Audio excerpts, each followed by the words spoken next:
नवरात्रीच्या सर्वांना खूप खूप शुभेच्छा. तुम्ही पाहताय इथे मी उपवासाची खमंग अशी थालीपीठं करते आहे.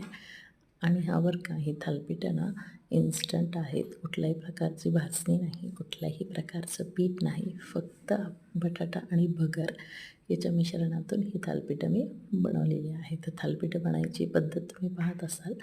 सगळ्यात आधी मी थोडी भगर ओली करून घेतली, त्याच्यामध्ये बटाटा कुस्करून घेतला आणि पीठ भिजायला ठेवलं एक 10 ते 15 मिनटं.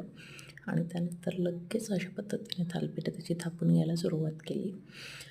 बऱ्याचशा ठिकाणी अशी पद्धत आहे थालीपीठं करायची.